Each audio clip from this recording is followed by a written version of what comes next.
I like the news. You guys like the news? I always watch the news, and I'll tell you something about the news. I don't understand it. But it's for some reason I watch it. I don't even know why, but I think I'm supposed to or something. So I'll watch it, and then the guy will come on and he'll go, anyways, today the deficit. And then I'll go, ah, ha, ha, I've heard that word. And the guy goes, today the Dow Jones NASDAQ Composite Index is down. And then I go, that's not good. Down. Up. I like when it's up. That's my opinion on the...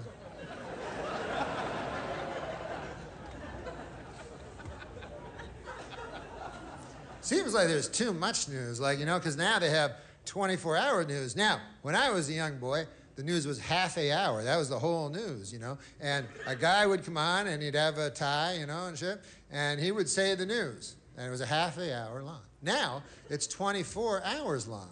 Now, it turns out that back in the old days when it was only half an hour, they had it about right. That's about all the news there is.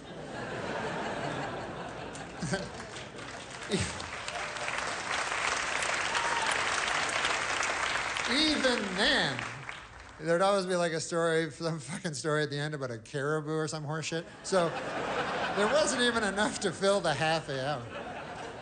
But 24 hours, way too long. So they have to keep repeating stories all the time and everything, and they'll make up stories, you know? They do that a lot, make up things that aren't really news stories, but they have to, you know, fill the 24 hours, you know? And the one I noticed that they make up a lot, this is the latest one I've seen. I see this all the time on the news. The newsman will come on, he'll go, good evening, everybody. This is the newsman. Whatever he says, he's not gonna say that. And then he goes, our top story tonight, a lady has vanished. That's the story. And then he goes, let's go outside where there's another guy. So then they cut to outside. And then there's a guy outside, and he's like, hey, listen, how's it going inside? We're outside, and we found out about this lady that vanished. Her name was Janice, and they found her car here in the Taco Bell parking lot. And don't worry about the car, it's fine. But can't find hiding her hair of the lady. Oh, back to you. So then you're watching, you go, well, I don't give a fuck on account I never knew Janice in the first place. Matter of fact, I'm kind of happy it's Janice and not somebody I know. But then what they do is they start telling you about Janice, you know? And they go, hey, we found out some cool things about Janice. And you're like, no, that's cool, I don't want to hear it. They go, no, you want to hear it. They can't help themselves. So they go, let's go back to Bill. He's still outside. And how's it going, Bill? And Bill's like, it's all right. It's no inside, but it's cool. And anyways, we found out about Janice. Turns out she's a good lady. And we found some friends of hers, and here they are. And then sure enough, they show a lady, and it says, friend of Janice. And she says, I'll tell you something about Janice. You want to hear about Janice? Janice is the type of lady that you could always turn to. You know, you ever want to turn to somebody? Like if you got a problem or something, and you feel like you want to turn? You ever do that? Or maybe your neck just hurts and you want to anyways. The point of it is that once you swiveled your head over this way, the person you'd most want to see in your eye line would be Janice. And then they have another friend of Janice that wasn't the first one. And she'll go, I'll tell you, Janice, oh my God. She was the type of lady that she could walk into a room and light up the whole room, you know? And she didn't have a fucking light or nothing like that. She would just somehow, through sheer tyranny of will, she could somehow illuminate a room. I don't know. And that'd be Janice's third friend lady that's not one of the earlier two. And then she goes, I'll tell you about Janice. Is that who you're asking about, Janice? Janice was the type of lady that you could be talking to your best friend in the whole world, and then Janice come in and you go, fuck you, I'm talking to Janice.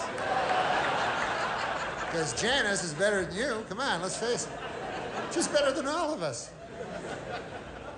So anyways, then you're at home and you start liking Janice, you know what I mean? You start getting invested in her. You go, God damn, that Janice is a cool lady. I would like to meet her one day. That would be a lot of, fuck, I forgot she vanished. Just my luck.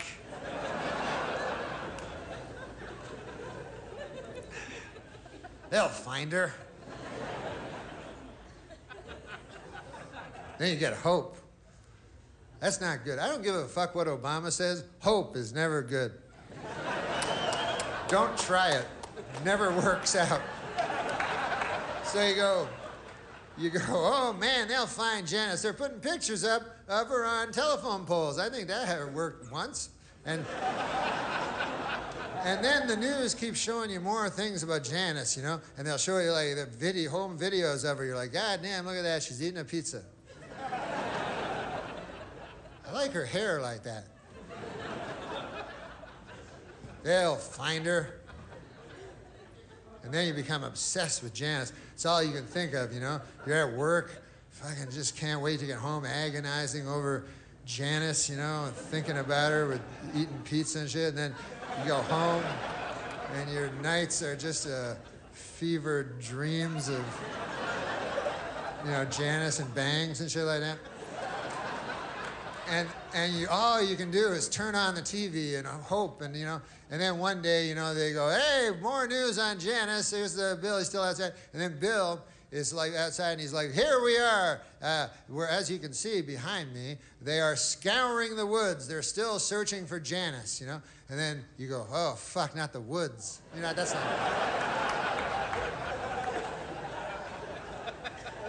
Nothing good ever happens in the woods. I've seen enough of these fucking stories to know that Janice ain't coming bounding out of the woods anytime soon. That's it. She's like, hey, what's going on, everybody? I'm just taking a stroll through the woods. What are you taking my picture for? I just take a stroll through the scraggly woods. Now, if they find you in the woods, they always find you in the same place. Every time, they will find you in a shallow grave.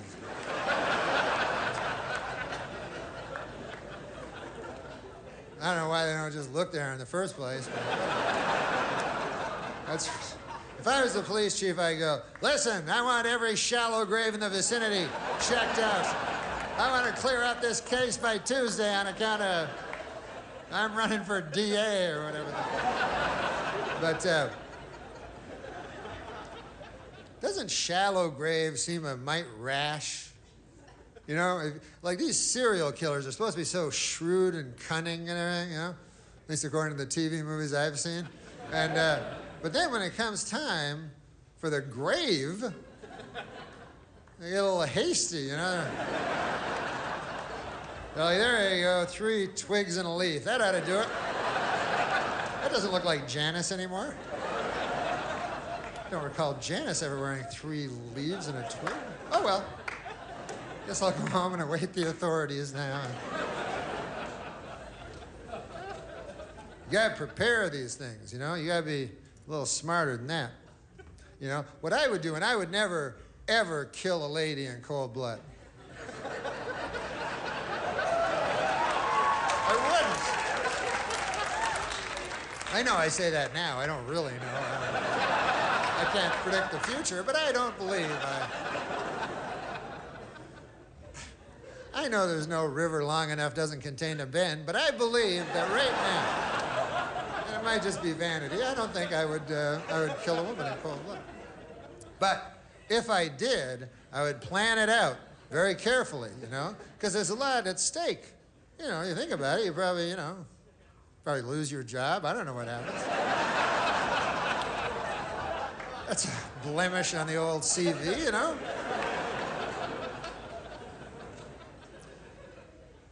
Even in today's enlightened society, there remains a stigma to being a psychosexual sadist.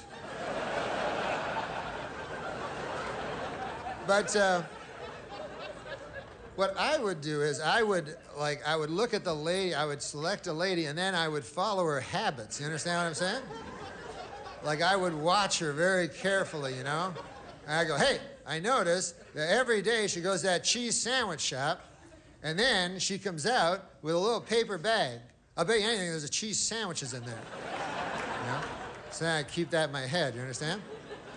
Then I'd say, hey, I notice every Wednesday evening she goes with her other lady friends and they go down to the YWCA and they play basketball with each other, which is fine nowadays, you know? So what I would do is on Wednesday I would go down to the YWCA and what would I be holding in my right hand in the parking lot but a cheese sandwich? So then she would eventually come out of the YWCA, you know, all sweaty with her, you know, her ridiculous three-colored ball and everything there, you know? And then I'd be standing there. And then she'd go, hey, what's in your right hand? And I'd go, nothing. I'd be coy, you know? And she'd go, there's something in your right hand. I'd go, listen, lady, who knows more about what's in their right hand? You or me? I believe, oh, this. Now, this is just a cheese sandwich. Why, you like them or something? What's... I got a whole fucking van full of them over there. Right over there. Yeah, that craziest looking fucking van you ever saw? That's filled with cheese sandwiches.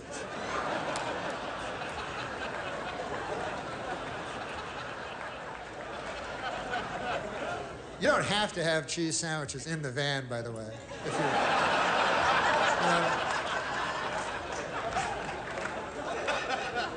unless you want to be known for your detailed work, it's not really necessary.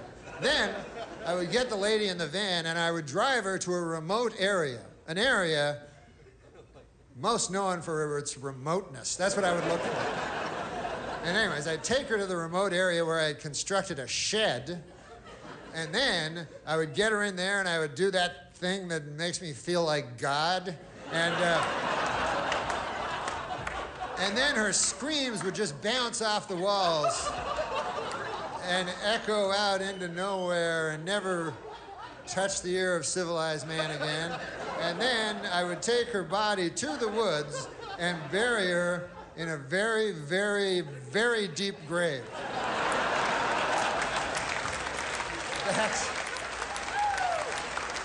That would be most of my preparation.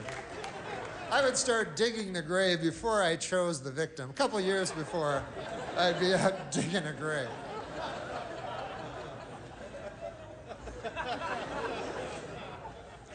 But no, listen.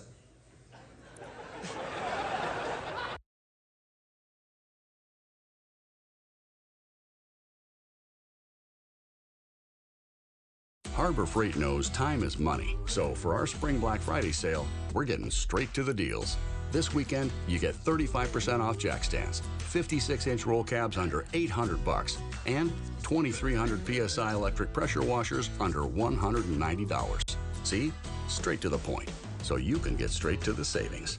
Whatever you do, do it for less at Harbor Freight. Valid until April 13th, 2025 while supplies last. Limitations apply.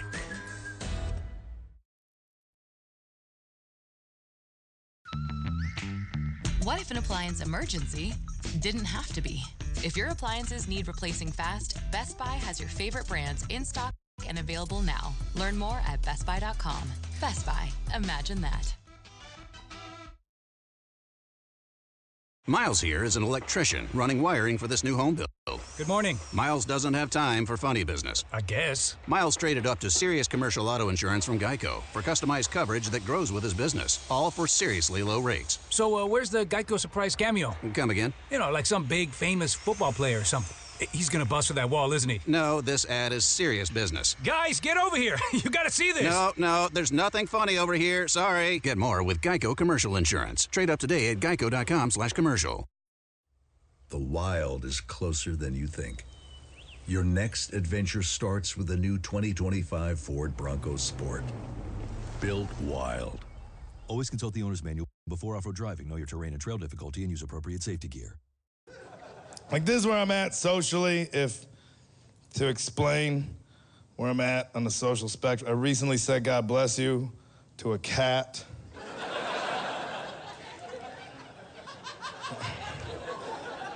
Like, I was alone in a room with a cat for a while. Like, not even just a brief moment, like an incident. Like, this was a whole afternoon. Not my room, not my cat. But I was fine with this arrangement. Like, this is what I can handle. Me and somebody else's cat, both of us just staring at walls, looking for answers.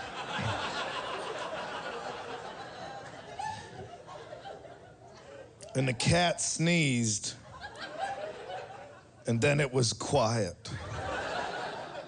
And that's what made it worse. Because if it would have just sneezed, it would be like, oh, God bless you, and then, well, you don't need that, you're a cat, we would have laughed, it would have been fine. But instead, there was a sneeze, and then it was just that moment of just me sitting like, how do I play this right now? Do I say something? I was raised right. I have loving, porno shopping parents that instilled values in me. It's like, yeah, but it's a cat. Fuck it, I'm going for it. So I turned to it. It's like, God bless you, cat. I didn't even know its name. I was just opening up for once. It's like, God bless you, cat. And the cat turned and looked at me, because that's what cats do. They look at the origin of sound. But they have very judgmental faces. So everything in that cat's expression was just like, why would you say that?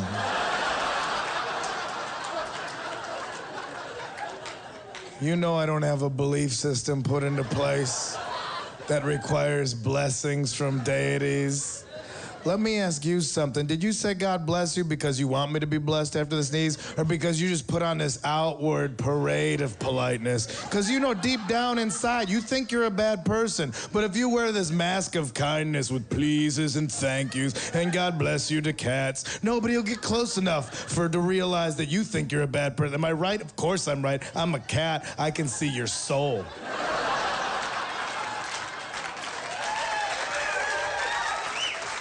Did you know I was worshipped as a god already in ancient Egypt? Look at a sphinx, dude. That's me. I'm already a god. That means I get to bless myself. That's one of the benefits of being your own god. It comes in handy. I'm covered in cat hair and I sneeze all the time. I might be allergic. You think comedians don't like themselves? I'm a god that made myself in my own image, but I made myself allergic to myself. Why don't you explore self-hatred when I can't even stand to be in the same room with my physical body? I got so caught up, I'm just like, you gonna fuck yourself, cat? But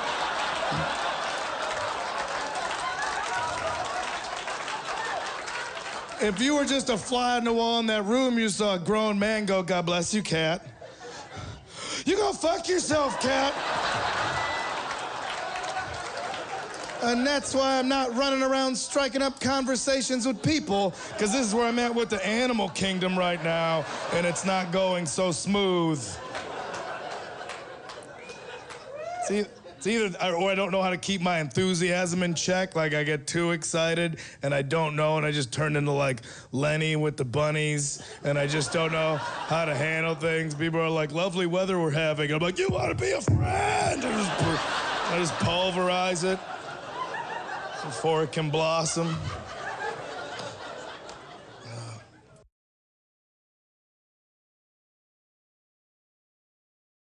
So, I know that I'm kind of negative up here.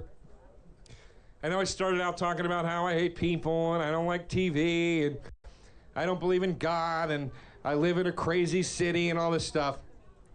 But, you know, here's the thing. You gotta have some light at the end of your tunnel, okay? You gotta have some light at the end of your tunnel.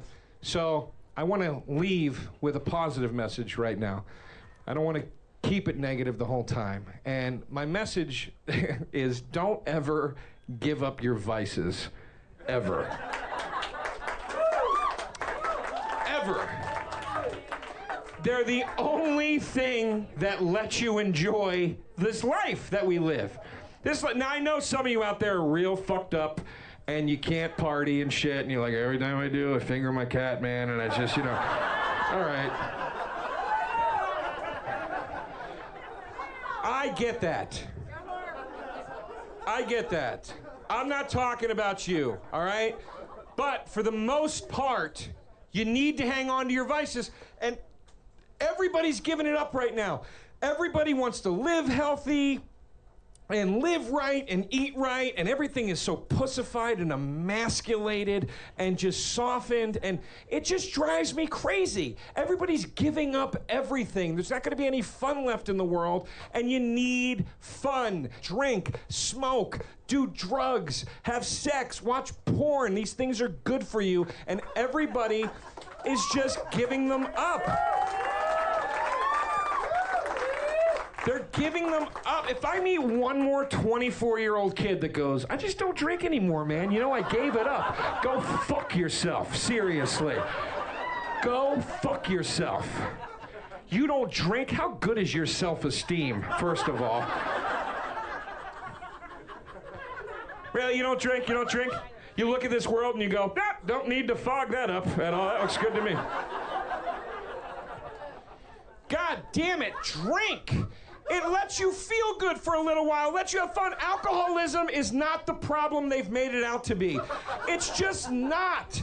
True alcoholism, by AA's definition, is when the substance makes your life unmanageable. That means you're a fall-down drunk or you're not. There's no such thing as a functioning alcoholic. It's bullshit, okay? And if you're wondering why everybody is filling up these AA meetings in every city you ever go to, it's because everybody needs a Cub Scout group to belong to. That's all it is. That's all it is. That's it. Everybody needs a place to go. Oh, do you get me? And my problems are important, aren't they? No, they're not. Nobody gives a fuck about you. You really should drink to forget about that, because that's depressing when you think about it. Smoke! Smoke! Well, I'm worried I might get emphysema. 20 pack years. That's what it takes to get emphysema. 20 pack years. That's a pack a day for 20 years. 2 packs a day for 10. 4 packs a day for 5. You got a lot of fucking options here, people. All right? Chop it up however you like. Smoke some cigarettes. They're great. They taste good. They taste really good. And you look cool when you do it. You look cool. And not because it makes you look like James Dean or anything like that. It's because when you smoke, everybody knows there's a guy that kind of doesn't give a fuck a little bit. Smoke, drink, do drugs. Do them. And I'm not talking about pot, okay, or mushrooms, or acid. Everybody does those. Do cocaine. Do it. Do it. You're not gonna get addicted. Trust me, just trust me. You have to trust me on this. You're not gonna get addicted. Well, what if I die? Guess what? If you're gonna die from coke, happens within the first 60 minutes. Yeah, so you hit minute 61, shove that booger sugar up your nose. You got a long night ahead of you. Long night of fun. Fun. You know what coke does? It makes you feel fucking amazing. It makes you feel amazing. It makes you want to talk and connect to people. That's what it makes you want to do. And who cares if the conversation is nonsense? It doesn't matter. It feels good. It feels good to stay up till 7 a.m. in the kitchen of some girl's trailer in Alabama. Go. Yeah, people just didn't get the Phantom Menace, all right? That's all I'm saying. They didn't get it.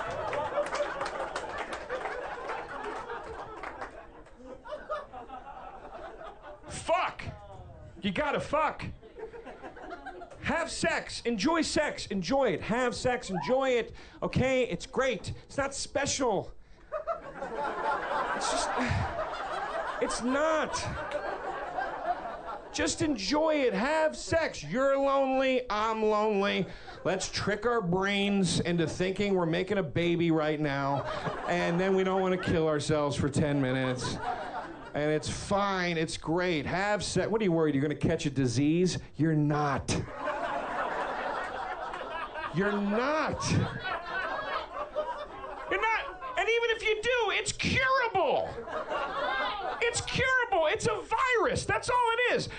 Oh my God, I caught a venereal disease. I gotta get my life together. I'm out of control. Do you do that when you get the sniffles? Do you do that? Do you walk around going, I gotta stop sharing glasses with people at the coffee shop because I got the sniffles again. I'm out of control. No, you don't. And all fucking gonorrhea is the sniffles for your dick. That's all it is.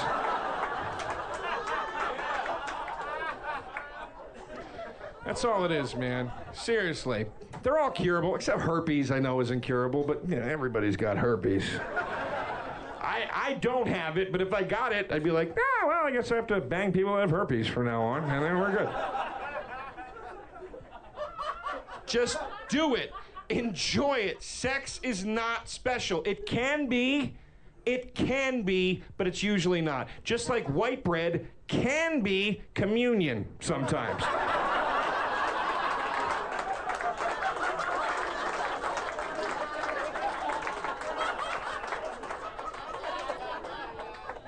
Just do all of it, man.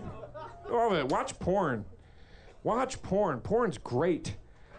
Porn teaches you how to fuck right. That's what porn does. Porn gives us gifts. Porn has given us many, many presents that people just don't recognize. You know what the first of those presents is? 19-year-old girls that suck and fuck like 65-year-old sea hags. They learn that from porn. You have teenagers now that fucking away that women only used to be able to before going, I gotta take my dentures out and then we'll fucking do this. It ups your experience. It's amazing. I love it. And it also helps you exercise the demon. You all have a demon in you, okay? And you gotta get it out. You gotta get it out, all right? For your own sakes, you can get on with your day. Well, why don't you just masturbate without using porn? Because I don't have 90 minutes right now. That's why.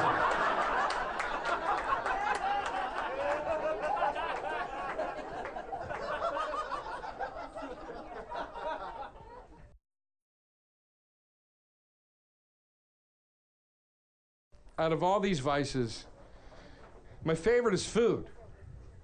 Food really is my favorite vice in the world. I love to depression eat. When I get sad, I like to eat. Makes me feel good. Makes me feel really good. You know, it feels like you got a companion for a while. Nice meal. When I get depressed, I eat KFC. And when I eat KFC, I get the family picnic bucket. Family picnic bucket, 10 pieces, all dark meat chicken, 2 large sides, 4 biscuits. What did you just say? How much does that cost? $1,000? Nope, $15.99. Well, I'll be right over then. Faster than I thought I would have, because I don't have to stop at the bank right now and take out a loan for that magical thing. So, I'm feeling down one day. I'm gonna go to KFC. I'm gonna get the family picnic bucket. I'm gonna eat it all day till it's gone, okay? I walk in, I go up to the guy, I say, yeah, I'd like the family picnic bucket, please. And the guy immediately gives me a look that says, you don't have a girlfriend, do you? I say, for my 2 large sides, I'd like mashed potatoes and coleslaw, and you know what? Keep the biscuits, I don't eat them. He says, you want another large side then? That's what he said. I said, don't fuck with me right now, man. I'm in a bad place. Don't say it if you don't mean it. He goes, no, I mean it. You gotta get something for that biscuit money. That sounds like something a pimp would say, doesn't it? It does. You better get on with that biscuit money now. Or it sounds like a Miami bass song. Go, we with that biscuit money! We with that biscuit money!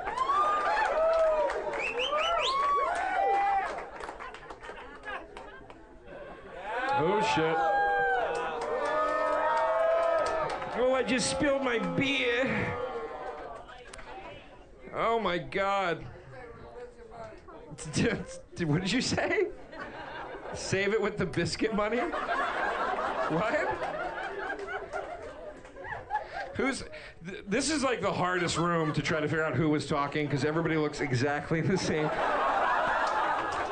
Like, which drunk in a flannel shirt said something? I can't tell.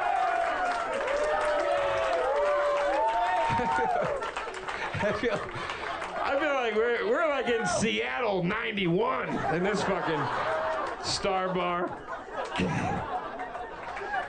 Yeah, I'm gonna catch DeRosa's set and we're gonna go see Alice in Chains across town. Stone Gossard's sitting in with him tonight. It's gonna be good, man. All right. So anyway, the guy offers me another large side. I say, this is getting ridiculous. Another large side. Give me the green beans. All right, let's bring some health into the equation. You know, and the green beans at KFC are worthless. There's no health in them. They're just green straws in water. I don't know what they did to these things. They fucking cinder block pressed the vitamins out of them somehow. But it makes me feel better about myself that I got them, right? So then he goes, dude, do you want original recipe or extra crispy? I say, mix it up. I want to be surprised every time I reach into that bucket. He goes, great, you want some grilled too? You want me to kick in your fucking face right now? Did you hear anybody say grilled? Said I want to be surprised. Pleasantly!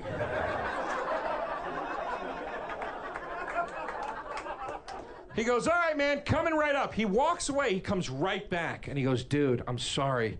We're out of extra crispy. I need to make some more. Do you mind waiting 10 minutes? I say, no problem. Mistake. Mistake on my part for a number of reasons, all of which you will find out. But the first reason is you don't ever want to wait at KFC.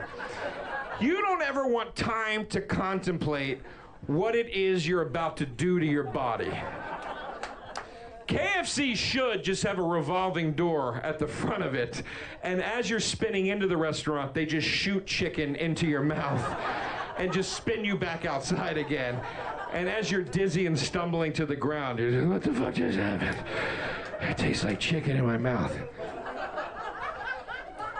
No thought, no thought.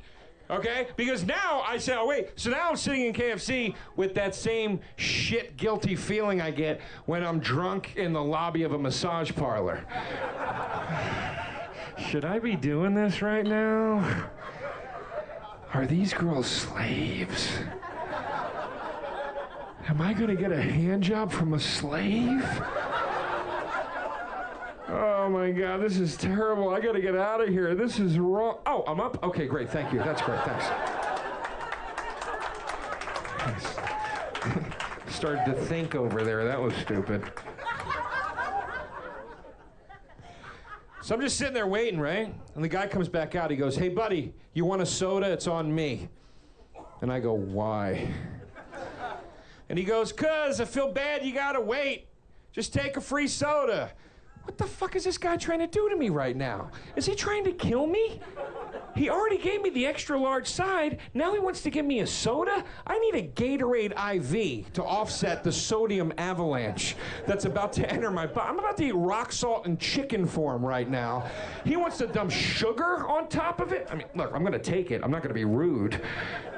But what's his angle? So he gives me a soda, I'm drinking it. Then he goes, buddy, you're up. And I go up to the counter, and I watch him load the bag. You gotta do the bag check, right? You gotta. Did you ever get fast food, and you get home and they forgot some shit? Oh my God, you wanna murder somebody. I don't mean kill, I mean murder. You're gonna tie somebody to a chair and just start at their scalp with a paring knife and just work your way down. Just watch the skin fucking peel off like a fruit roll-up. So I watch him load the bag. I just stand there, I'm like, chicken, boom.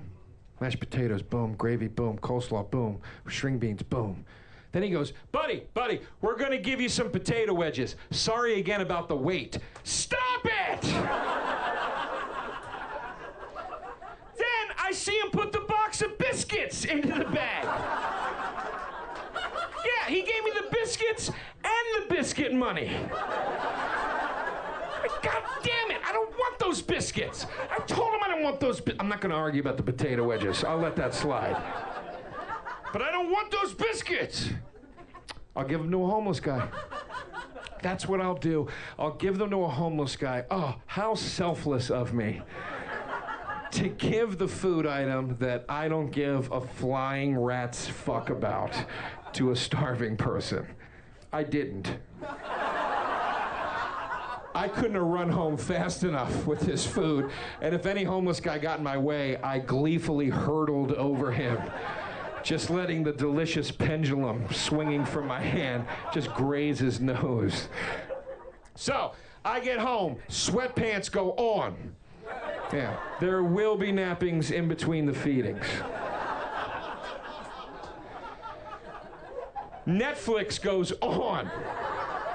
Every time I wake up from a nap, I will have to rewind the Netflix movie I was watching, because I only saw 13 minutes of it before I passed out into a salt coma. I put all the food out on my living room table. My only room table. Yeah, I live in a studio, to put an extra coating of sad on this story. Got the sweatpants, I pushed the table out, make sure I got some room. It kind of looks like I'm about to work out for a second. But I'm not. And I start getting down. Chicken, blah, grease, coleslaw, potatoes, potato wedges, taking those, dipping them into the mashed potatoes. Yeah, what do you know about that? Yeah, it's called a speedball.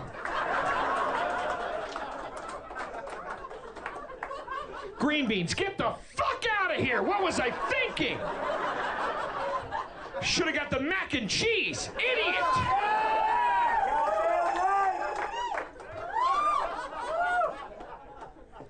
So, I barely scratched the surface with this food.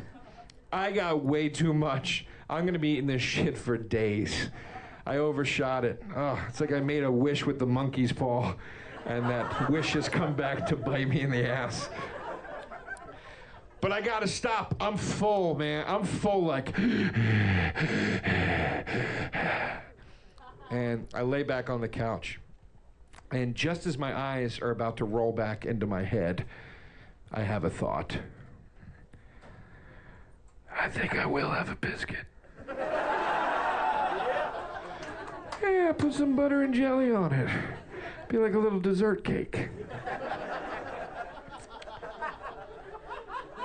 I lean up, reach up for the box of biscuits, which is unopened, okay?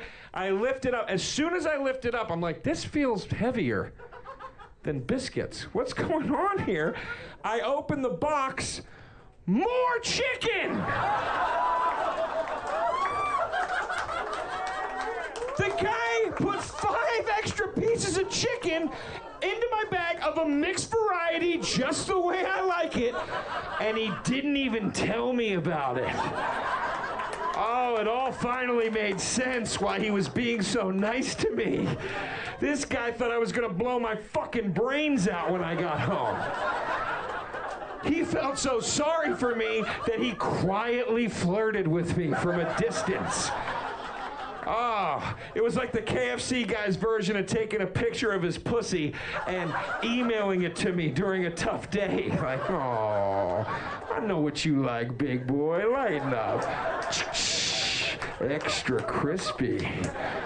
Thanks for listening to me, everybody. You guys are amazing. Starbar, thank you so much. Thank you. Good night.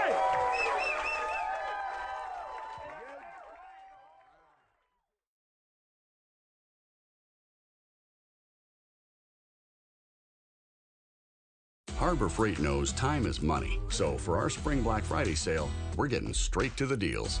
This weekend, you get 35% off jack stands, 56-inch roll cabs under $800, and 2,300 PSI electric pressure washers under $190. See? Straight to the point. so you can get straight to the savings. Whatever you do it for less at Harbor Freight. Valid until April 13th, 2025 while supplies last. Limitations apply.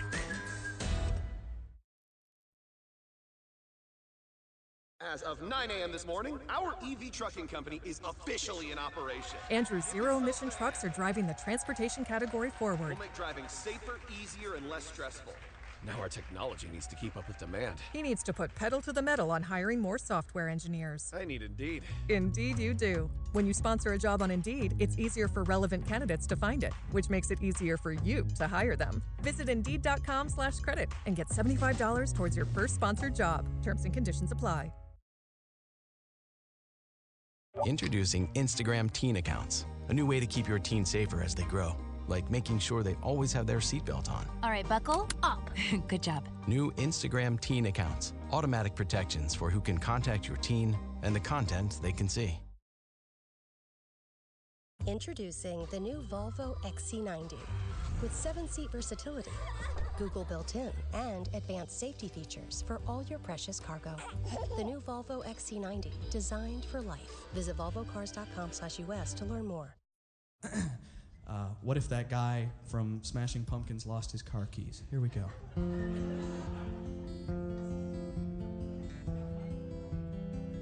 It's a catchy title, I know.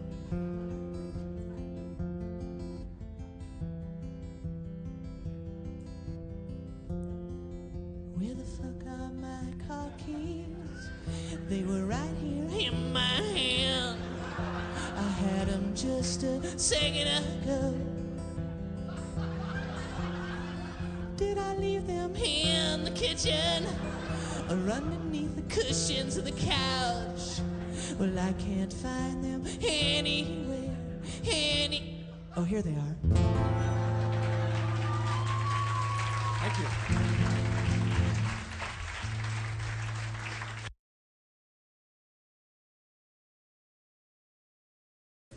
I even go to bookstores, people. I like the Barnes & Noble, the Borders. They have the lowest pressure sales staff on earth. You can go in there, pull 10 books off the shelf, go, hey, where do I pay for these? Pay for them, read them here. What do you think the 800 couches are for? What are you studying for a test? Here's a highlighter. Mark it up all you want. I don't give a shit. Hey, I noticed you have a cookbook there. You see anything like? Well, I saw this great chili recipe. Rip it out. You're not going to buy that huge, overpriced cookbook for one recipe, are you? That is ridiculous. I will not let you do that. If I see you walking towards that cashier with that book, I will tackle you. I'll rip the recipe out myself. I'll drag you home. I'll fucking cook it for you. So start a ripping. My favorite shelf at the big bookstore, the staff recommendation shelf. Oh, golly, I need help finding a book. What's this here? How about 7 Habits of Highly Effective People as recommended by Jimmy the stock clerk?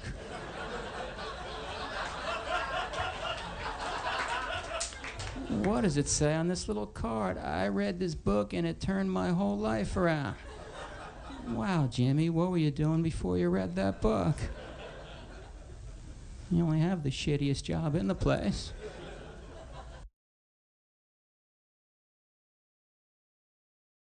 Oh, have a blue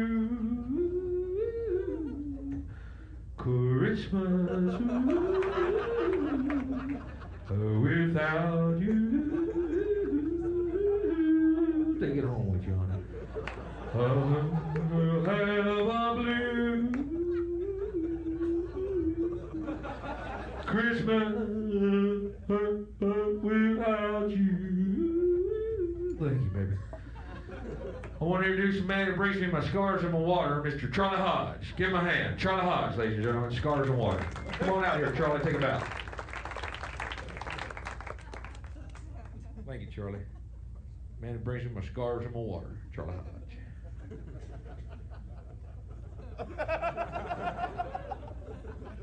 every live Elvis album, there's a point when Elvis introduces everyone in the band, the singers, da-da-da-da-da-da, and at the end of all this, he goes, and the man who brings me my scarves and my water, Mr. Charlie Hodge. Who is this tick sucking on Elvis's behind, giving Elvis scarves and water, probably taking care of the rest of his fucking life, too. Charlie Hodge, man who brings me my scarves and my water. Charlie Hodge, ladies and gentlemen. Charlie's been with me a long time, you know, and we used to have two people, one who brought me scarves and one who brought me water. One day Charlie was up late and he come knocking on my room. He said, E, I had an idea. And I said, Charlie, come on in. He said, E, you know we got Earl and Dwayne. One of them bringing you scarves and one water and switching off each night so they don't get bored and crash into the wall. I said, yeah, Charlie, what's your point? Earl and Dwayne are doing a pretty good job. And he said, yeah, E, but they're eating like two different people. And I said, true, Charlie. What do you got in mind? He said, well, E, been working on some blueprints out in the bush. I said, what are they, Charlie? He said, well, E, what if I were to bring you both your scarves and your water at one time? I said, Charlie, it can't be done. Goddamn, 3 weeks later, he didn't walk on stage bringing me both scarves and water. Ladies and gentlemen, Charlie Hodge. Brandon brings me my scarves and my water. Charlie Hodge. My brow gets sweaty, my throat gets parched. Mr. Charlie Hodge brings me out some scarves and water. Beautiful man. Funny man, too. Great to tour with. Watch this. Want to see something funny? Oh, yeah, we do, Bill. Okay, watch this. Yeah, Bill, look around you. Look at the name of any, literature you see on the front tables. Oh, all right. I want to show you something funny. Watch this. Charlie, come out here. Charlie, watch this. This kills me. Charlie, put on these white panties and dance like a monkey.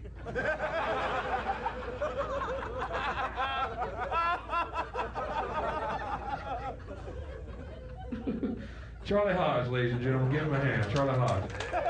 Scarves, water, white panties, dancing like a monkey. Charlie Hodge. That's my boy. Isn't he a great man? Charlie Hodge.